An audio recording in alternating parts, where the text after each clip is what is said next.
Visakhapatnam Ramanaidu studios భూములు కేటాయింపులు రద్దులు ఎందుకు ఎలా జరిగింది, వాస్తవ పరిస్థితులు ఏంటి తెలుసుకునే ప్రయత్నం చేద్దాం.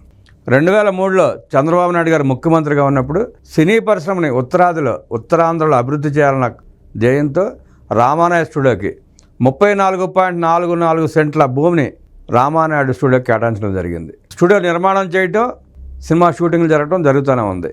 కొంత భూమిలో మాత్రమే స్టూడియో కట్టారు, మిగతా భూమి అంతా ఖాళీగా ఉంది. వైఎస్ రాజశేఖర రెడ్డి వచ్చిన తర్వాత పావులు కదపడం మొదలుపెట్టారు.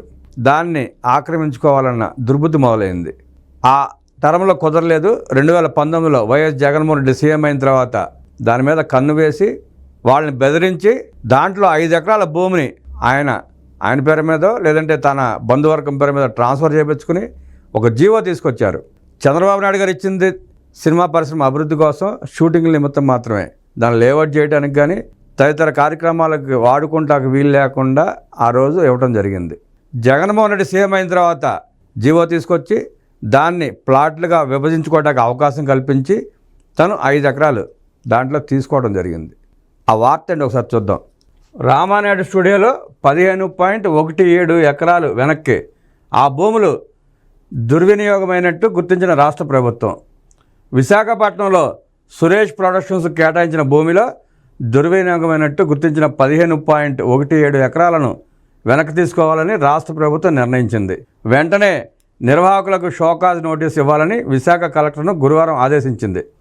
విశాఖపట్నంలో సినిమా పరిశ్రమను ప్రోత్సహించాలనే ఆలోచనతో ఉమ్మడి ఆంధ్రప్రదేశ్లో తెలుగుదేశం ప్రభుత్వం 2003లో భీమిలీ బీచ్ రోడ్లో మధురవాడ సర్వే నెంబర్ 336Pలో 34.44 ఎకరాల భూమిని రామానాయుడు స్టూడియో కోసం సురేష్ ప్రొడక్షన్స్కు ఎకరాకు 5.2 లక్షల చొప్పున కేటాయించింది. అందులో కొంత భూమిలో స్టూడియో నిర్మించారు, మిగిలిన భూమి ఖాళీగా ఉంచేశారు. స్టూడియో భూములను వెనక్కి తీసుకోకుండా ఉండేందుకు వైసీపీ ప్రభుత్వ హయాంలో పెద్దలు 15 ఎకరాలు డిమాండ్ చేశారు. ఈ భూ వినియోగ మార్పిడికి విఎంఆర్డీఏకు దరఖాస్తు చేయించారు. స్టూడియో కోసం ఇచ్చిన భూముల్లో లేఅవుట్ వేస్తున్నామని దానికి అనుమతులు ఇవ్వాలని జీవీఎంసీకి 2023లో సురేష్ ప్రొడక్షన్స్తోనే దరఖాస్తు చేయించారు. అధికారుల నుంచి ఎటువంటి సమాధానం రాకముందే కొండపై భూమిని లేఅవుట్గా మార్చేసి ప్లాట్లుగా విభజించేశారు. ఇది ఇక్కడ మొదలుపెట్టాడు కథ. జగన్మోహన్ రెడ్డి గారు 15 ఎకరాలు డిమాండ్ చేసి 5 ఎకరాలు సెటిల్మెంట్ చేసుకుని 5 ఎకరాలు తీసుకుని ప్లాట్లు చేసుకుంటానికి జీవో ఇచ్చాడు. ఆయన భూ మార్పిడి చేసుకోవడానికి జీవో ఇచ్చాడు. సుప్రీంకోర్టుకు వెళ్ళిన వెలగపూడి రామకృష్ణబాబు స్టూడియో భూములను వైసీపీ పెద్దలు అడ్డగోలుగా కొట్టేస్తున్నారని గుర్తించిన జనసేన నాయకుడు పీతల మూర్తి యాదవ్ స్థానికంగా ఫిర్యాదు చేశారు.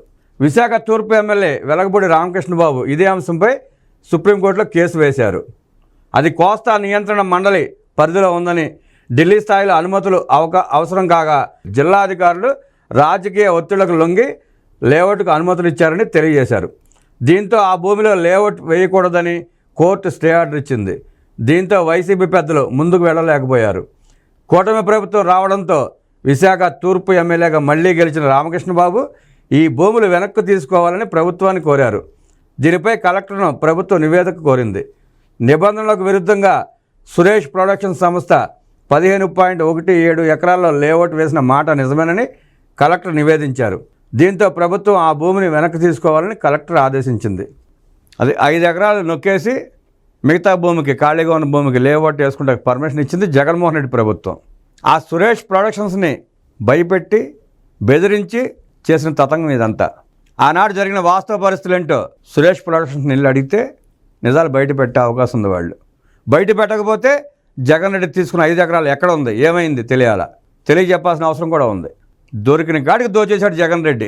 దీంట్లో కీలక భూమికి పోషించిన ఆనాటి అధికారి నేడు కూడా ప్రభుత్వంలోనే ఉన్నాడు. ఆయన అడిగిన నిజాలు తెలుస్తాయి. ఆ 5 ఎకరాలు ఏమైంది, ఎవరి పేరు మీద రిజిస్ట్రేషన్ అయింది, ఎవరికి ఇప్పించాలన్న ఉద్దేశంతో బ్లాక్మెయిల్ చేసి లాక్కున్నారు. కూటమి ప్రభుత్వం వచ్చిన తర్వాత ఆ 15.17 ఎకరాలని వాపస్ తీసుకుంది. జరిగింది ఇది. జగన్మోహన్ రెడ్డి అక్రమాలను కప్పించుకోవడానికి దీని మీద కూడా అవాకులు చవాకులు పేలుతున్న వైసీపీ నాయకులు కానీ, కార్యకర్తలు కానీ, పేటీఎం కూలీలు కానీ గుర్తుంచుకోవాల్సింది ఏంటంటే 5 ఎకరాలు నొక్కేయడానికి మాత్రమే సురేష్ ప్రొడక్షన్స్ని వాడుకున్నాడు జగన్ రెడ్డి అన్నది వాస్తవం.